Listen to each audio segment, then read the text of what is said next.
Zach was hell-bent on not making breakfast for Kata. He said what he said after the gay vote, and he meant it. So when he came up with an excuse to not cook, I already saw it coming, and his attitude behind it was very nasty. He got a nasty attitude in general. I don't know if Kata's instincts told her what mine told me, but the minute that Parmita walked out, I knew that Zach was in trouble. And ultimately, Kata, you in trouble, girl.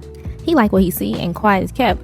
He been trying to get off you since you gave him the box, Kata, so I'm not even surprised. Quite frankly, he was having a time in his life with all the women over at Casa Amor, so he was good. And Kata feeling some type of way about it. I don't know why she didn't expect it. She's about to cry and all that. This was very predictable to me. But Kata already liked to show out, so I know she's gonna show out when the guys come in, so it'll be all good.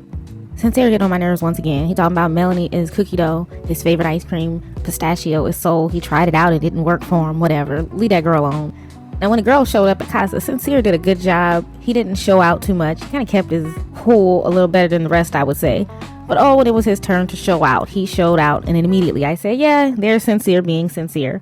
But quite honestly, he behaved himself better than the rest of the guys when they were all seated together.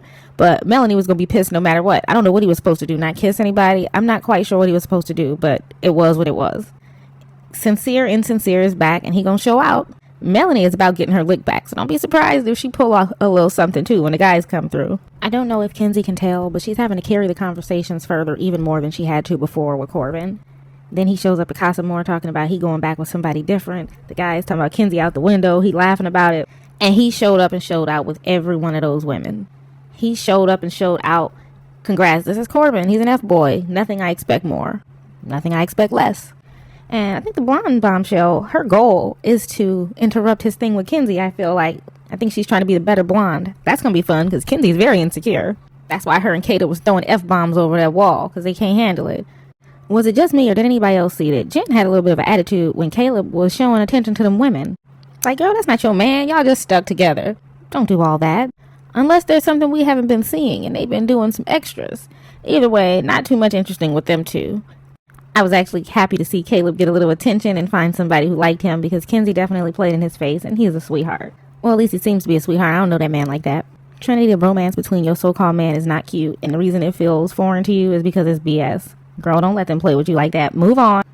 And Bryce acted up just like the rest of the guys acted up at Casa Amor. And when I say acted up, I mean they did a little too much with the women if they were going to play this committed role to their partners.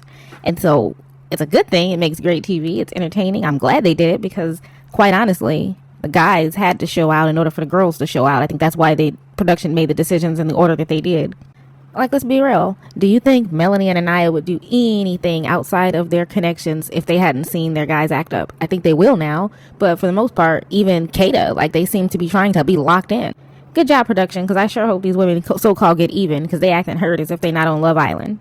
Anyway, Bryce found a few women I think that were his type, and I was glad to see it because we got to see how he would behave, and he seemed to be wanting to show out for everybody. He had a great time. I love watching Bryce have fun like that. He get on my nerves when he's dealing with Zach and they're gossiping, but I like this side of him. He just seems like he's always trying to have fun. He knows his limitations and he plays into his strengths.